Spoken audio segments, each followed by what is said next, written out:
নমস্কার বন্ধুরা, আমার চ্যানেলে তোমাদের সকলকে আমন্ত্রণ জানিয়ে আজকে আমি রান্নাটা শুরু করছি। আজকে আমি তোমাদের জন্য যে রান্নাটা করছি সেটা হচ্ছে পনির বাটার মশলা।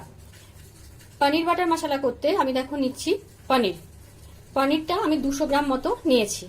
আর নিচ্ছি দেখো পোস্ত, কাজু, ভাঙা কাজু, চারমগজ, এই তিনটে আমি একসঙ্গে বেটে নেব। নিচ্ছি দুটো এইরকম সাইজের টমেটো, একটু বেশি টমেটো লাগে এতে। টমেটো দুটোর মতো আমি নিচ্ছি। লঙ্কা, এখানে একটা লঙ্কা ঢুকে গেছে, এই যে দুটো লঙ্কা। আর নিচ্ছি আমি 1.5 ইঞ্চির মতো আদা, এটাও আমি বেটে নেব।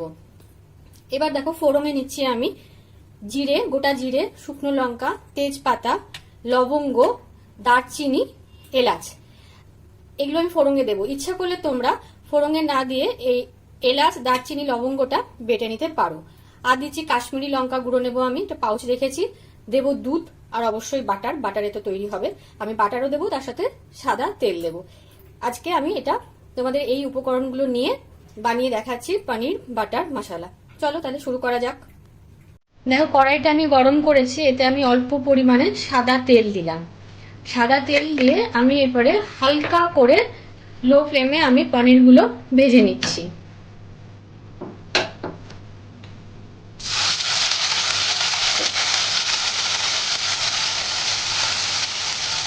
আমি এতে একটু সামান্য পরিমাণ নুন দেব।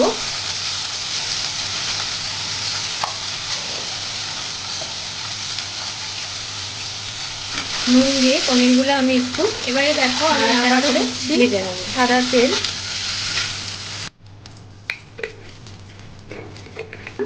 বাটার,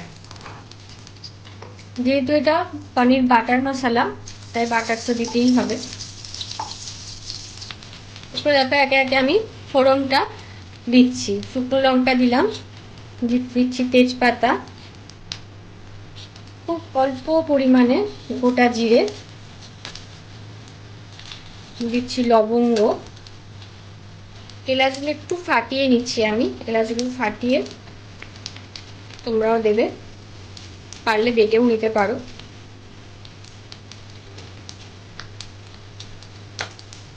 এলাচ আর দিচ্ছি দেখো দারচিনি। দারচিনিগুলো কিন্তু আমি হাতে করে একটু ভেঙে নিচ্ছি। দেওয়া হয়ে গেল। এবারে আমার মশলাটা বাটাই আছে, সেই বাটা মশলাটা আমি এবার দেব।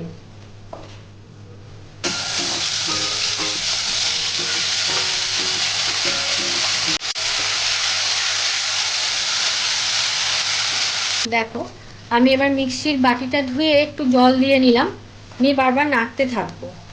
কেন না কাজু, চারমগজ যেগুলো আছে তো তলাটা ধরে যাওয়ার চান্স থাকে। দেখো আমি দিচ্ছি এর মধ্যে কাশ্মীরি লঙ্কার গুঁড়ো। এই রান্নাটায় আমি কোনো হলুদ দেব না। দিচ্ছি দেখো আন্দাজ মতো নুন।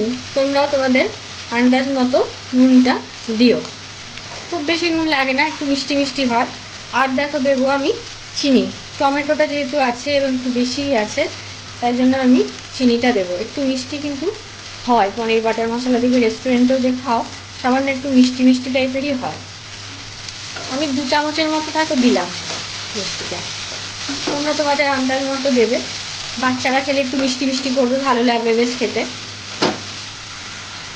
দেখো মশলাটা বেশ ভাজা ভাজা হয়ে এসছে, তেলটা ছেড়ে গেছে। এবারে আমি দেব দুধটা।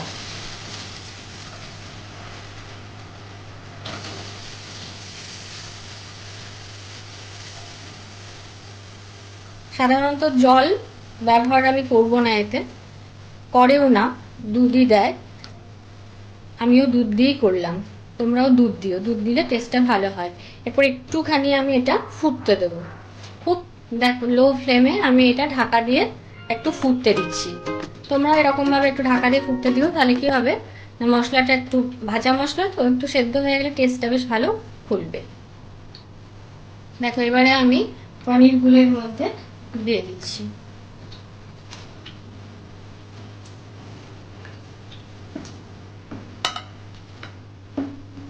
পনিরগুলো দেওয়ার পরে আমি ঢাকা দিয়ে আবার একটু খানিকক্ষণ রাখবো।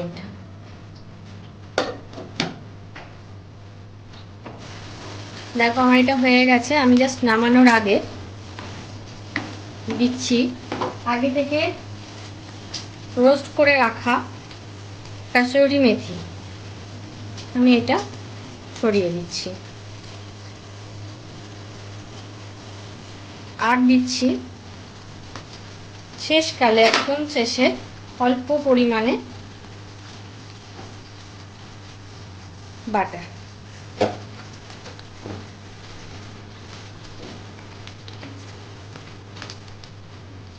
ওপর থেকে বাটারের গন্ধটা পনির বাটার মশলায় খুব ভাল লাগে। দেখো তৈরি হয়ে গেছে আমার পনির বাটার মশলা। তোমরাও বানিয়ে ফেলো, খুব ভালো লাগবে রুটি দিয়ে। আজকের ডিনারে তো আমি রুটি আর পনির বাটার মশলাই খাবো, তোমরাও খাও। যদি ভালো লেগে থাকে অবশ্যই লাইক করো, বন্ধুদের সঙ্গে শেয়ার করো, কমেন্টস করো, আর যারা নতুন তারা অবশ্যই সাবস্ক্রাইব করো। Thank you.